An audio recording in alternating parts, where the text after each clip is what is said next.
Great Nigerians and wonderful viewers, welcome again on another edition of your favorite program, Issues of the Moment.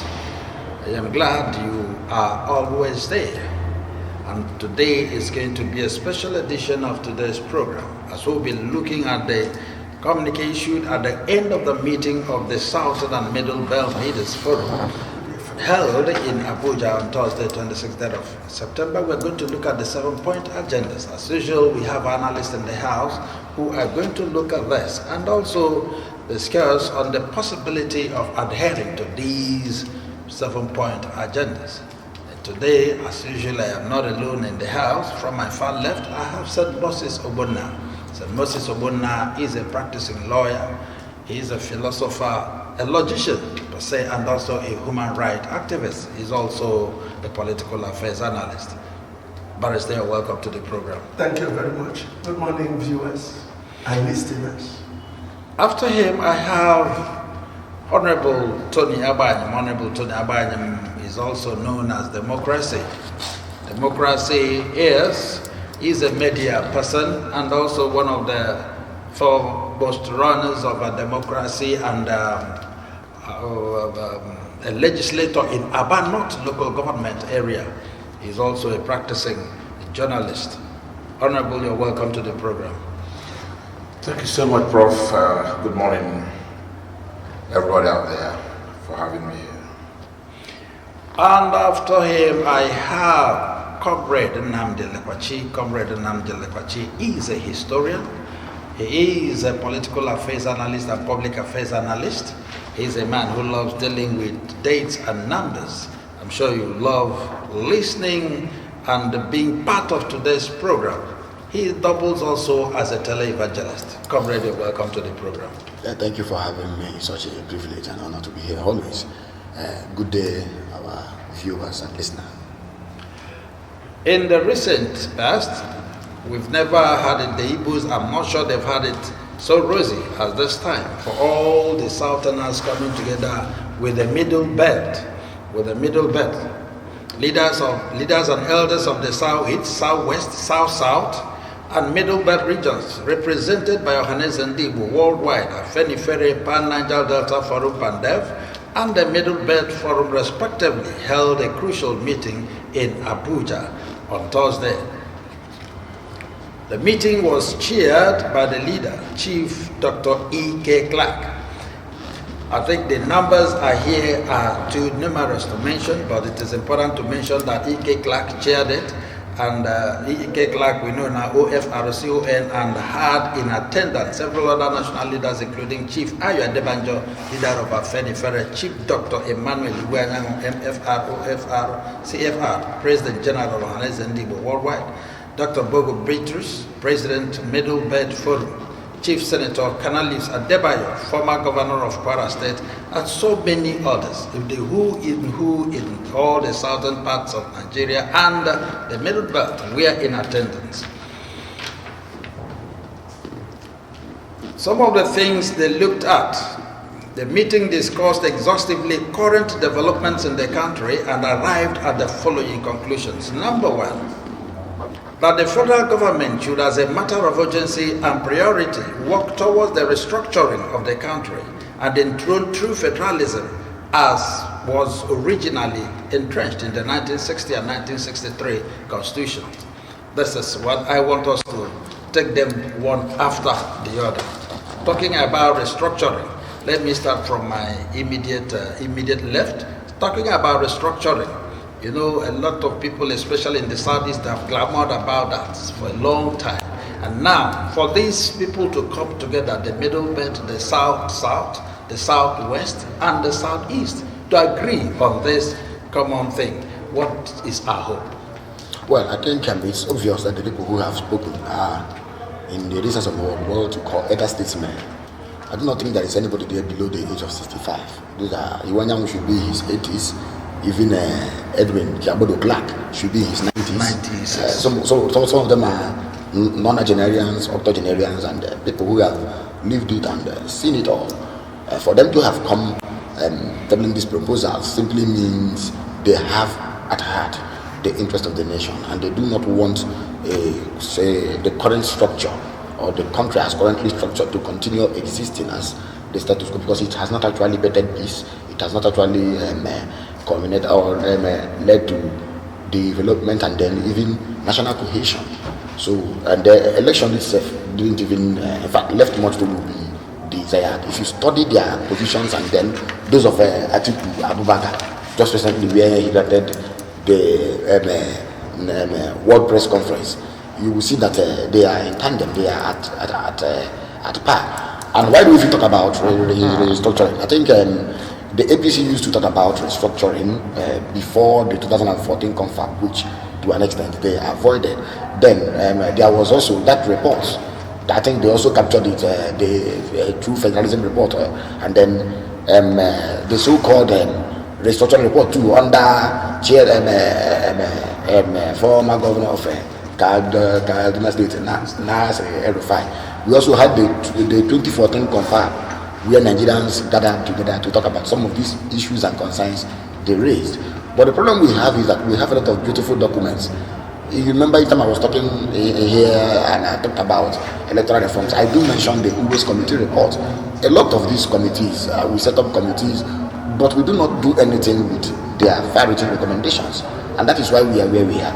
Now, these people are talking about justice, equity, you understand, and inclusion, as it will have to do with the Nigerian state system now.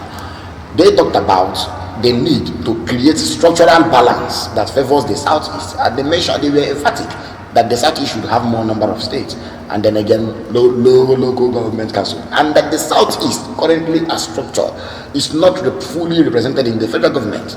We've seen the kind of appointment President Bola Ahmed Tinubu made. We've seen, and I did say here at that time, that the CBN governor, the FIRS boss, in fact, virtually all the economic outlets are vested in the hands of one particular tribe, and that doesn't mean inclusion to me. And then again, if you look at it structurally, you see that it does appear as if the South is not even in the agenda of the current government. We are seeing continuation of that mathematical proposal by former President Mo, yes, 97% versus 5%. So I think they are in order, and they have talked about the problems, you understand, plaguing the Nigerian state, and they say there is need that in the interest of peace, fairness, equity, that no part of the country dominates the other part. And they talk about going back to the confab report of 2014, which is very, very important, and I think it's something we must look at when we progress. All right, Honorable Tony, that without restructuring the future of Nigeria, democracy remains bleak and must therefore be carried out immediately. Well, let me start by saying that with all due respect to the statesman, Iketlak. I don't know. Talking from both sides of his mouth. A few days ago, he was calling on the federal government to expunge, remove Abia from NDDC. A week later, he's now saying that Southeast is marginalized. You know, courtesy, wants to get the solution courtesy of restructuring and giving us one more state to be at par with other states. What exactly is he saying? And just the old men they want to have a committee of friends where they gather and chat over a bottle of champagne and bring up one thing to discuss, whether it is carried or not. Is that what we're going to hear? The other day they met and said, yeah, Abia Demo should leave NDDC. How can you be talking from both sides of the mouth? How can you be a crocodile who's smoothing the ground with your belly and at the end of the day scatters with your tail? What exactly are they trying to tell us here? The old men asking. Let me look at it from this way. Asking for fairness and equity, good and fine.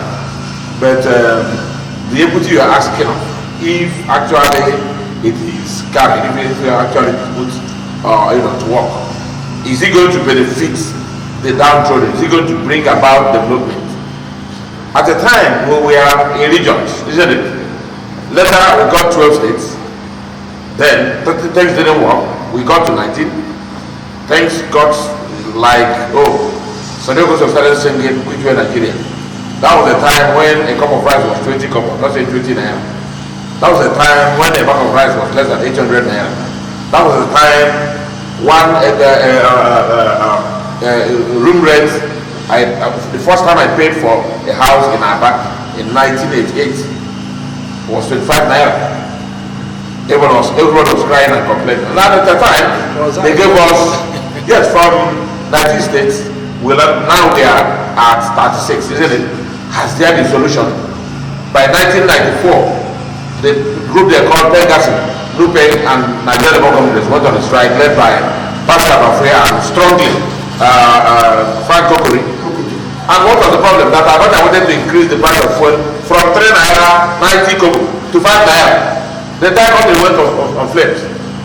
So what I'm saying is that creating more states, is it going to solve our problem? Creating what they call restructuring, is it going to solve our problem? What we need to do is to go back to the drawing board and start thinking about how to change our attitude. Morals. Attitudinal change is the solution to our problem. We have to restructure our mindset first before we start talking about physical restructuring. Give us another state here. And some money bags, we hijack it, take over the political platform, become governors, and be carrying away our monies, buying houses across the world, taking billions of dollars every month as security vote, and the poor man there on the street would even have Bishop, the next meal. So what we are saying here, good and fine, let them go ahead and be meeting. Old men, gathering of old men. Before now they've not been talking, now they are talking. And someday, the other day, the whole world was just looking at Nigeria, where we announced our president, the president of Nigeria, is asking the school that produced him not to release a public document that belongs to him. Why? It means something is from somewhere. Nigeria of that produces one of the best brands in the world. In 1989, when Saudi Arabia hosted the Under 20 World Cup, the man who managed the medical facility, one of the best medical facilities in Saudi Arabia, that facility was built solely to manage that World Cup. The man that managed the chief medical director of that facility is a Nigerian. An Igbo man for that matter. And we are talking about our president having a prohibited certificate. And somebody said, oh, even if it is true, it came late. Oh, goodness me. What they're trying to tell us is that, all the cyber cafes around should not go into business. You are free to just walk into any cyber cafe, name any kind of school you want, and they put their PhD. Then you go and get the name of the vice chancellor and whatever, register, put it there, and you got the certificate. What you have to do is to try as much as possible during the election, win the election first, grab it, take it, run with it. By the time your opponent will get to you, 21 days has elapsed, and you'll be declared a winner. All right. That is what you have to treat first. Okay. St. Moses, so when talking about equity, and then the group came together, and it was a total concern as they generally agreed and rejected certain sections of the country that are marginalized. They also mentioned Southeast, particularly that has only 5 states, and then that something must be done about it. Not just about the states, including all the local governments and even appointments into Federal Executive Council. They talked about it. But it is not all about talking. What can Mr. President adhere to this? Yes, you see, when you talk about the structure, it has been said several over and over again. A lot of constitutional reforms committees have been set up that never saw the light of day. You see that the moment they start this restructuring crusade, President Tinubu will set up one committee, and they will begin. By the time they finish, his tenure is over. Nobody will see the government. As far as I'm concerned, we need to restructure. We need to look at the Constitution. There are certain things in the Constitution that ought to be removed. We have the major tribes of this country: 3, Hausa, Igbo, and Yorubas.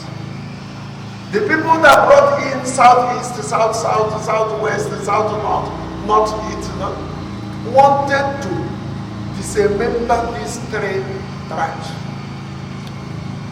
When you want to dismember them, you fractionalize the area in an unimaginable situation. If you can rewrite the constitution and remove the states and the local governments from the constitution, create three regions. The region that will handle the northern interest, the region that will handle the western interest, and the region that will handle the eastern interest. When you divide this country into these three areas, you now give their sub-presidents or deputy presidents, because we will now have one central president and the three deputy presidents who will also be having equal powers to determine what happens in their region. And once you have these regions, the interest of these regions together to be managed by their own people. My brother, all this stealing of oil, monkey they walk, bamboo they chop, will stop. A situation we have one president who is from the north and whose interest, primary interest, is how to make the northerners subdue southerners and the easterners. Like a Tinubu has come in from the west. All his interest is to make the Yoruba people to come everywhere. Nobody will care. There's one doctrine I call patrimonialism. If the constitution can be redesigned in a manner that the owners of the land will manage what is found on their land, I do not fathom a situation that oil is produced in the river state and part of part of Imo. Those areas that produce the oil can hardly see pipe water. Yeah, the poorest in the country, the poorest. And the people that tap the oil, if I were from there, another scenario will come. Once we make it in a manner that if there, that is why we have not seen that gold is exported from Nigeria. Because certain people who find gold in their place tap them illegally and sell and put the money in their pocket. The only natural resource we know in Nigeria is oil. Because the powers that be are using their gold, using the silver found in them, using the stone, the coal, and then make national resources that of oil. Let us, if we are talking about restructure, let us rewrite the constitution. Make it so that everybody, anything that is found in their land, the people of that land has right to harness it and then pay heavy tax to the federal government. You see in Nigeria where we hardly have a refinery. All the quasi refineries that are found that have the capacity to produce fuel that we will use in this country and buy fuel less. You send armies and the civil defense people to destroy them. And when you destroy them, you resort into our buying fuel, which crude is tapped from our country, sent abroad, and returned to our country to buy in dollars. Kaba, which kind of country is this? And we are now asking the old men that are about to exit to talk about it, while the younger ones have no one to put in it. My brother, they are busy with their computers. Okay, comrade. Yes. There's a particular request that the Southeast be appropriately represented on the Federal Executive Council, similar to other geopolitical zones. Yes. And also insist that Nigeria must always remain a country where all citizens and sections enjoy a full sense of belonging and equality. Will Nigeria ever achieve equality? Only if Nigeria begins to make conscious efforts towards that. As for now, everything is just written in papers. You understand? Whether we're talking about the confab of 2014 or the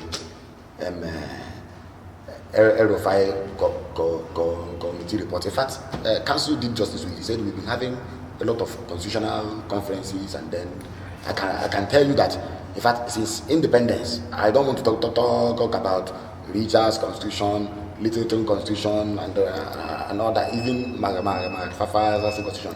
In 1960, we had independence constitution. In 1963, we had the Republican constitution when we became a republic. In 1979, we had the constitution that actually introduced the presidential system of government. In 1989, we had the constitution under Babangida that introduced two-party system and then made more recognition to the local government system. In 1995, we also had a constitution that was never used, the draft, which talked about rotational presidency. That was a suggestion and the articulation of Alex Ekweme. When in 1995, Abacha was looking to transition, which some said was transmutation from a civilian, so from a military general to a civilian.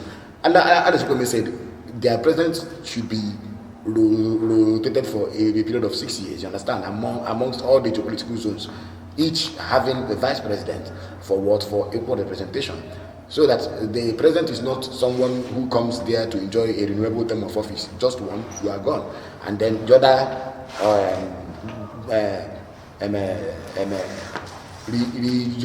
John also produces. Now, talking about the Southeast, you see, it's very annoying when I talk about it, because if you say restructuring cannot help, then you could be mistaken. Why? Because of the revenue sharing formula. Revenue is shared according to one: population, land mass, number of states. You understand? So these are the things they factor into share revenue, and that is exclusionary. When they begin to share this revenue, you will get less, even when you are giving more than some regions. And we know regions that are economically viable than others, and I don't think that Southeast is not viable economically. My brother, as long as we are still talking about revenue sharing formula, and that's the problem. We remain where we are. Now they were talking about returning us to 1960 to 1963. How can we be sharing revenue when the regions controlled their resources, like he was calling for?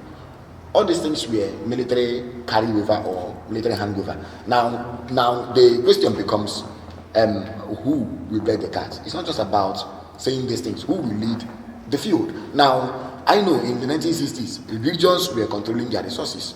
You understand? But the discovery of oil in large and commercial quantity by the 1970s, oil was founded in the 1930s, first in Owerri or in Axis, but by 1970s, we now saw that we have commercial quantity. As in, now we had the oil boom. The culture of consumption came in. The culture of production was actually jettisoned. Now we started changing. We now started hearing about sharing formula, and then we now started changing our culture of hard work. And I think if you talk about this, then it should require amendment to the constitution, because that is the composite law we have that actually prescribed some of these things through its various provisions. But as for us, and I would say here that President Bola Ahmed Tinubu has actually been talking about one thing: fiscal federalism, meaning every arm of government should be responsible fiscally, as in financially, to take care of certain things. But the problem is that when they are elected, they start doing another thing. All these persons are apostles of what? Through federalism. Even APC talked about restructuring. All of them are apostles of restructuring through federalism, fiscal federalism. But once elected, what stops them from implementing those ideologies? That's the problem. All right, Sabo, I'm still coming to you because the group also looked extensively into the outcome of the 2023 general election. They commended the political class, especially the leading presidential candidates in the 2023 presidential election, for their recourse to constitutional means of redressing their grievances. But in commenting about the outcome of the Supreme Court judgment on the 2023 presidential election delivered, they said that they will look into it. In some other days that they will come together again to say something about it. For now, they are still observing that. They couldn't come up with anything about the outcome, but they said they will come up with something about the outcome of the Supreme Court judgment. What are they going to come up with? The Supreme Court is the final court of the land. Listen, let me tell you, I'm a lawyer. When you are coming to court, be prepared. No court is, let me describe what happens in court. As a lawyer, if I'm a judge, and there is something that happened in my family or the compound where I live, at my presence, somebody snatched a knife and killed the other. And the matter is brought before my court. I will not say anything. It is you who is bringing the matter before me that will prove to court. As I am seated, I am now court. I am no longer St. Moses Obona. I am the court. And I rely on the evidence before me, not the one that I have personally in my knowledge. Not the truth before you, but the evidence. Listen, you should understand how the court works. If the judges are selfish and begin to bring things that are within their knowledge into judgment, the people will not see it as justice being done. They will be very partial. They will be adding the sentiment. I am saying this because certain lawyers who come to court make mistakes. Tinubu, Atiku knew that Tinubu had issues. Mm-hmm. This thing started even before when Fawumi was alive. They never went for it. They never canvassed it. After more than 80 days. After that, you now went to them and brought it and want Supreme Court to become court of first instance, to begin to look at the documents you went to somewhere and brought, that you did not pass through the levels prescribed by the Constitution or the rules of court. My brother, I did not see how what the material that Atiku has brought from that university can only help him in impeaching Tinubu by the National Assembly. If it were by the court, the time he ought to have brought it was over. That is why I tell everybody who wants to contest the election, the first day you are given the party ticket and the opponents are given ticket, set up a research center to look at whom they are, what they do, the process, whether it confines with the rules of election. Listen, let me tell you, if anybody is telling me that we should begin to worry Tinubu again over whom he is and whom he is not, everybody knows whom he is and whom he were before he became the president. I should confine myself in saying, how do we move forward? How does this nation move forward? How do we translate?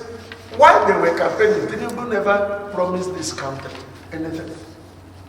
There was nothing he promised that if he is voted in, he will do. He was always telling us it was his turn to hit the ground and he hit the ground and he has hit the ground and he's now running. But when the campaign was going on, if I were him, I will also look at what the other candidates were saying that appealed, made them appeal to the public. One thing Peter Obi said I love so much is that he was going to transform this country from consumption to production. Any government that wants to succeed in this country must aspire to transform this country from consumption to production. And how do you do that? You first of all look at the Constitution. Look at our power generation system. Look at what Peter Obi was saying, that in a certain state he will tell you this is what this state does. They are in agric. Their cucumber alone can feed the whole Africa. How do we make that cucumber work? If Tinubu will do that, I went to my the other day and saw Omai going around Abia to see how federal roads are. That's the first time I've seen a minister of Federal Republic of Nigeria going around to find out himself how the roads are. Throughout, this man was a minister of what's his name? Fashola. We never saw him. He grew red, white hairs while in the office, receiving phone from people who will tell him it is at the mountain, and he believes the thing has. By the time we got to the mountain, it has run down to the valley. All right. Let us look at what the elders are saying, even though it is coming very late. How do we set this count? If it were for the election, everything that happened during the election, if you bring it up now, it is distraction. Okay, before we go on a very short break, Honorable, I want us to look at this just 40 seconds or 45 seconds. The Southern members and their meeting also urges the effort to be doubled to assuage the daily depreciating living standard of Nigerians. They asked Mr. President to ensure that something is done. The depreciating living standard. The solution is very simple, but the problem we're having here is the political will, the cabals, at every corner, sector. Just like P2P was telling us during the... I've been telling people that what our president should have done is to very quietly... Election is like a game. Somebody must win. After winning, nobody is full of wisdom. You can very, very quietly send some people to consult your opponents. Now come, that your manifesto is very sound, it's very good. Can we tap from you? Is there anything you can give us? Elections are over. Not start jesting and mocking people after the election because if I were his media handler, what I could have done is just ignore article. Whatever thing article says now makes no meaning. It's just a talk shop. The court of finality has decided. And whatever thing the man is doing there, just press men are cashing out. So why going to answer it? What they should do is to call people like people that brought up manifestos that made people love him, that looks very practicable. How are you going to do this? If it is, what do you call it, subsidy removal, what do you intend to do? How do you want to achieve this subsidy removal? Not just mount the seal of the president and fiam. Subsidy is gone. The only life wire, the only little social security we have from government, and look at where we are. So, what else do? You just like today, the energy sector, you can see for some time now. I can't remember the last time I came here and there was light. I'm feeling there's light. I can't remember the last time I got up in the morning and was able to play one or two songs before leaving my house. Obviously, the light will be off before I leave. You come back and on your generator. The next time you see the lights about 11 in the morning, by 2 a.m. in the night, by 2 a.m. the lights off. Do you know why? The licenses given to discos has expired. It's a 10-year span. So they have to come and renew the licenses with performance cards. If there is any petition that you've not done well in your area, like the Aba Power and all the rest of them, that license will not be renewed. That's why you're seeing lights across Aba in the last few days and few weeks. You can imagine. So had it been the current president or current government planned the subsidy removal very well and go into energy sector, nip it in the bud. If there are obstacles, if there are corruptions here and there, my worry is that you don't give what you don't have. If not, the best, if we get the energy sector right, get the Petroleum Industrial Act right, I want to tell you that the economy of this country, because if there is power, if there is light, everybody will start thinking what to do with light. You can start printing recharge cards in your bedroom and making a little money. There are so many things one can do with electricity, but here, it is not here. And we are trying to compete with South Africa, challenging them to be one of the... Which is the alternative. Yes. It's not there. So that is the problem. Facing realities is the solution to this our problem. Coming on a round table, forming a solid and experienced economic team. Not just bringing anybody from nowhere to form the economic team. They don't know nothing. They should go back to Obasanjo and ask him, Ogatom, how did you achieve the debt, whatever? Pardon. The debt, pardon. How did you achieve it? It's not all about, jesting and insulting people on the... All right, thank you, Honorable Comrade. Before we go on break, do you have anything to add to that? How will the federal government assuage the suffering, the daily depreciating of people's livelihood? Yes, I keep on saying it here that one of the worst moves of how the president got off to a bad start was the subsidy removal. Yes, we are all agreed that subsidy should go. Nobody needs to pay that bogus sum of money for something that was not even there in the first place. We have to end that regime, but we are not sincere enough. Honorable talked about moral rectitude. Do these political actors and gladiators, do they exhibit that? Do they have moral capital? That's the question. Now, if we want to remove subsidy, in fact, let me even shock you. Do you know that President Muhammad Buhari removed subsidy in food? And he said subsidy was one. He was naming it under recovery payment, but nothing changed. Only that NNPC became the sole importer of the product and was now selling through its subsidiary known as Nigerian Petroleum Product Marketing Company. They just bypassed the middlemen, the Independent Petroleum Marketers Association of Nigeria, IPMAN, and other players in the sector or within the value chain. But unfortunately, President Tinubu came said he was going to re-engage this IPMAN, and then he now made an announcement that subsidy was gone. On top of that, why you say subsidy was gone? The oil, mind you, is a factor of dollar than it's a factor of our naira. One, our refineries are not working. Two, you are selling it at the international market where dollar will determine. Now you floated naira at par with the dollar. You remove the weight on the naira. The naira took a downfall. The dollar did what? So the marketers could no longer access this very product. We are witnessing it. It's occasioned food inflation, food price inflation. Unemployment is growing. In fact, the economy itself is shrinking. People are yeah, so it's just a simple thing. Peter Obi, during the campaign, said, I will not remove subsidy entirely. I will remove 50% first and start facing the refinery. That is wisdom. You understand? So what this current administration has done is just to say we are removing subsidy and remove the whole thing. Now they are still subsidizing. Yes. The other day we even talked about it here. Benghazi said the landing cost is 720 naira. So who is paying that differential? We are buying 620. Yeah. So government is not sincere, and that's why I said I began with his own position, his own point of departure. I said the government lacks the moral rectitude to even stand before Nigerians, because all these things are just pontification. They are not telling us the truth.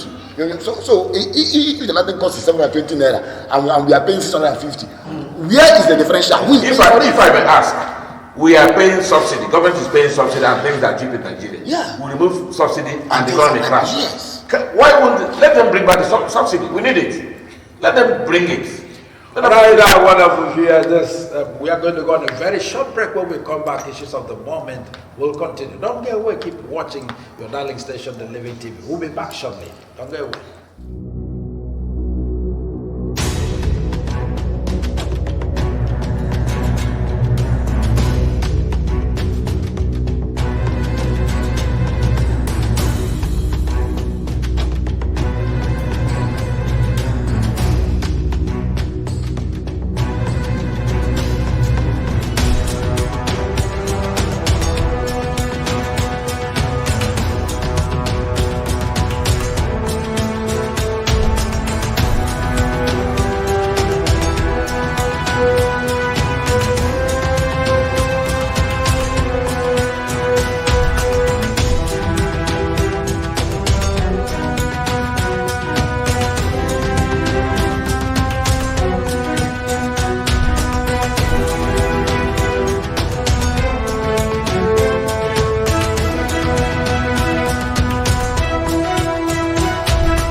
Our wonderful viewers, I'm glad you're still there. And we are back again to continue from where we stopped.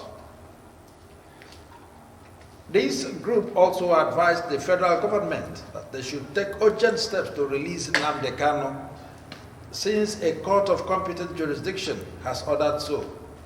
They also believe that doing so will promote peace and security in the southeast. Now, let me also start with you again, St. Moses, talking about the release of Nnamdi Kanu after a court of competent jurisdiction. The then Attorney General of the Federation said he was discharged and not acquitted, or rather was acquitted and not discharged, and they held him back. And our current president is aware of all this. Is it possible that Mr. President now can release him based on this? I think we are running democracy. And in democratic government, we have three arms of government: the executive, the legislature, and the judiciary. Once the judiciary looks at your matter and says, you are discharged, I do not think we need another authority or group or people to plead with you to either discharge that person or release him. They are now holding him. They are not longer holding him under the laws of this country. I think the presidency need to explain to Nigerians why they are still holding Nnamdi Kanu if under the same court that said that President Buhari won election and everybody is asking Atiku and Obi that the court has spoken. It's the same court that is telling the same president, leave Nnamdi Kanu, and you need our elder statesmen to begin to plead to the president to please release him. That means that what is coming into this country is very dangerous. A situation somebody will begin to rape your wife, and if you challenge him, he will ask you to go to court. Knowing very well he can manipulate the court, he can buy the court. The court, they will decide on what court decision to obey and what not to obey. I am thinking that the president should know that what is creeping into our laws, into our judicial system, is very dangerous. If it is so dangerous that nobody will now believe in the trust the judiciary system or our judicial system, people will resort to self-help. If you ask them to go to court, they say, we won't go to court because you are already there. They will resort to self-help. And I pray to God that we never get to that level. If the president wants to release Nnamdi Kanu, he will release him. If he does not want, but let him know that in the minds of Nigerians, with the decision of the court, it is no longer under any law that Nnamdi Kanu is being held. It is now within the president, either to release him or not. Not presidency, the president, either to release him or not. All right, wonderful viewers, remember our phone lines are now open: 091-682-84994. 091-682-84994. You can call in, tell us where you're calling us from, then your contributions and maybe questions if there's any. Before we go, because of time, it is also important we look at this, one of the key points they raised. They insist that President Tinubu takes an urgent look at the 2014 National Conference report, concluded by 494 of the country's leaders, as well as the All Progressive Congress APC report on true federalism, that it is important that Mr. President looks at that urgently. Democracy.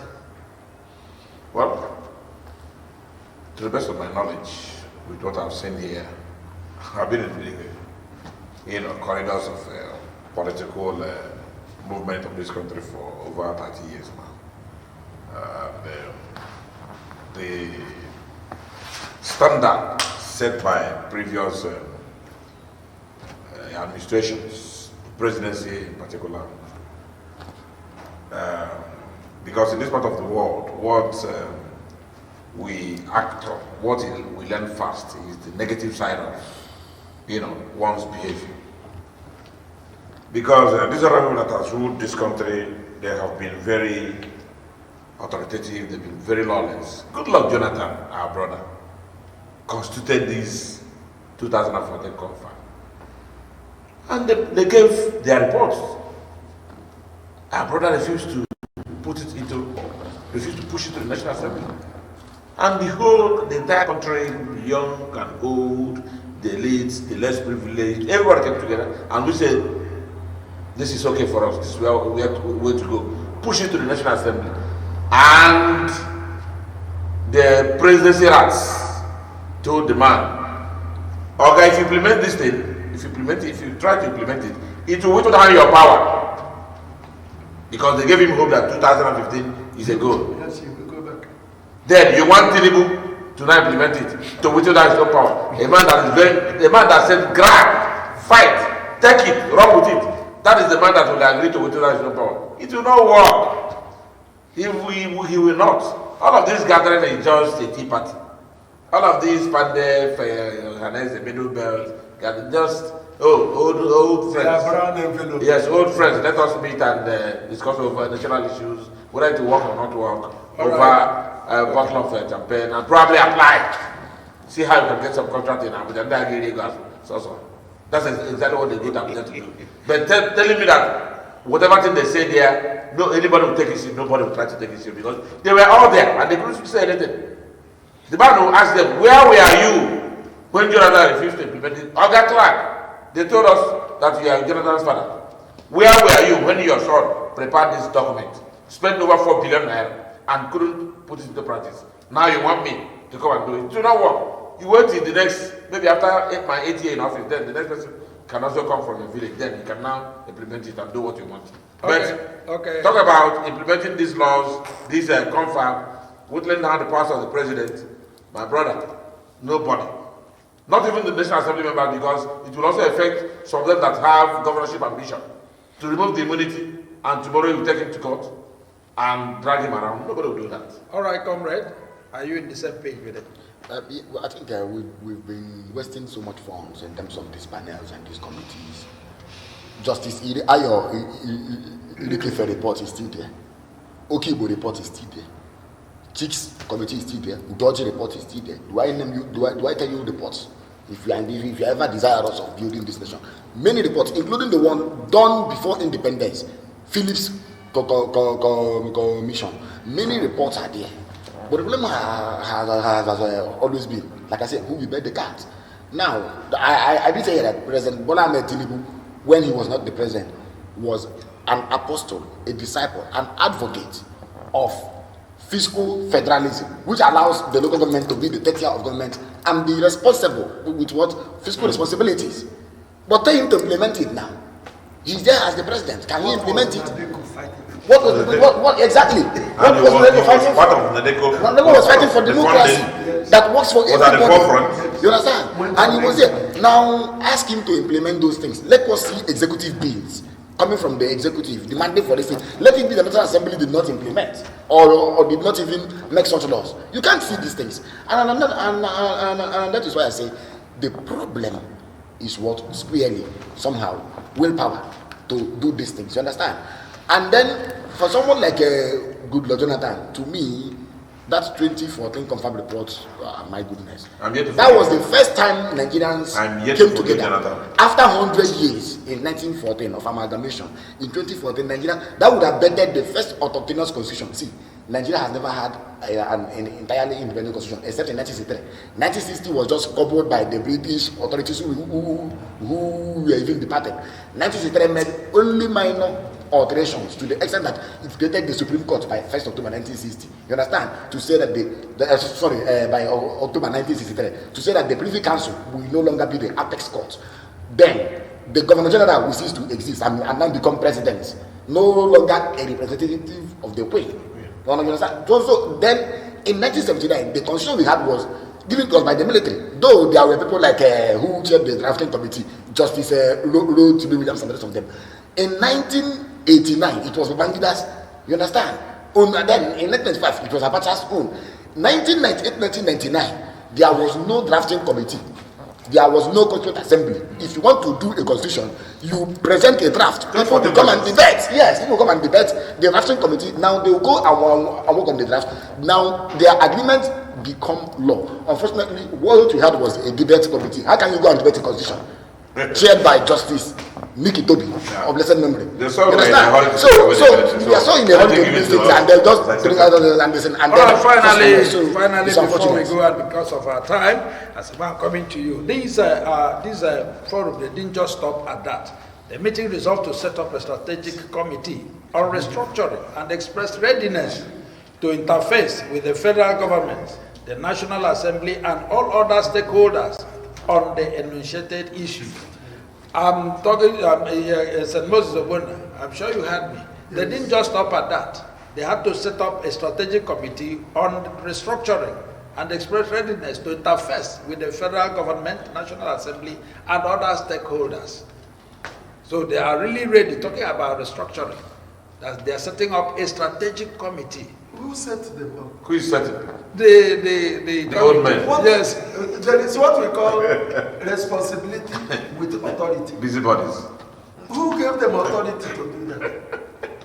They have a responsibility. I'm not taking my breakfast for themselves, by themselves, without authority. Listen, let me tell you. Like what democracy said, there is no willpower. What President Tinubu needs to do is to set up a group. Ask all these committees that have done restructuring of federal reports. Gather all of them. In fact, whether anybody likes it or not, the best was that of Jonathan. Yes. Now, the only thing they need to do is where we are now. Is there any other new thing? Yes. Any other that was not captured in that report. That is the only problem. So when we say bring new report, bring new committee, it is the same 4 billion or 10 billion or 20 billion that will be spent. Do they have the willpower to execute these reports? If they do, get us the reports that are in place. All of the reports, bring them. And let's review the report. Review them. So that Even the National Assembly has nothing to do. Send it to National Assembly. Let them set up a committee and review these reports. These old men are pushing to get a job. By the time the new constitution, or reconstruction or reformation or whatever committee is formed, you see a look like that. You see one of them. They are just pushing for a job because they are all in the village doing nothing. So they know what they are doing. We don't need those committees any longer. The restructuring can come, just gather, just like that. From Babangida's Constituent Assembly, bring Abacha's own, bring Obasanjo's own, bring Jonathan's own, put together. We'll get what we want. What we want. Okay, wonderful viewers and listeners. I think that's the much we're going to take now. For some few seconds now, we are going to take your last takes on all that we've discussed. I am starting with you, Comrade Nnamdi Elekwachi. Okay, thank you so much. Well, I will not automatically dismiss the positions of these other statements, so-called, you understand, because they are also lending their voice part of the problems we are facing. But what it calls for is the way power to execute and not to dilly-dally and then waste time. While, for example, the one by Goodluck Jonathan, at the point I remember he said if re-elected, he will implement those reports. So today, he was not re-elected. You don't expect Buhari to implement those reports. In fact, as you speak, the billions of naira we wasted, reduced to pages of paper, is somewhere gathering dust. Okay, Honorable. Yes, let me deviate a little bit because these things are, what we're doing here, we should have brought up a better national issue to discuss, not this talk shop we're doing here, over a talk shop over a talk shop. Let me very quickly thank the governor. Some people are calling me to say, oh, Now you started, we thank God that for the very first time you are clapping for the governor. And I told them that we are no longer politicking, it is now about governance. Yes. In Abia. The governor standing his ground, stamping his authority and said that the cattle dealers in Umunnochi local government should go and rent houses, that the market starts by 6 a.m. and closed by 6 p.m. Everyone should go and rent the house somewhere, that market is not where bush is laid. What the revelation is very baffling, very heartbreaking. I wept on radio yesterday. I didn't know that I was already crying. That 70 bodies, and none of them is from the north to the west of man. They don't kidnap their own people. These are brothers they are missing left, right, and center. You can imagine that. Some heads chopped off. If I were the governor, that market would not be there any longer. Let heaven fall. Must he be governor for second time? But we have to, a bit. We have no choice. And in fact, I think we should stop this second time thing.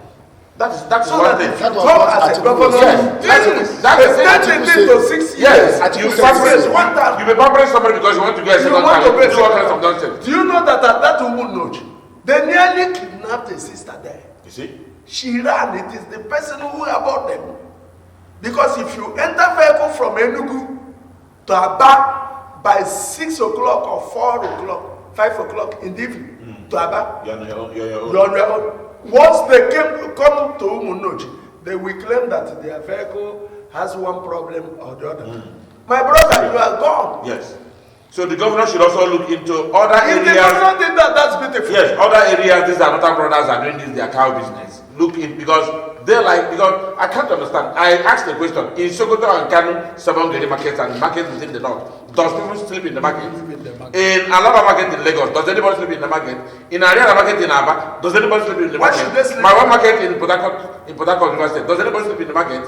If they can't cohabit with people in the town, in the living places in the township, let them go back to the north. If we need the cow, we'll come there and buy it, or they will it to us here. We can't continue to allow this. But must they be the ones to sell the cow here?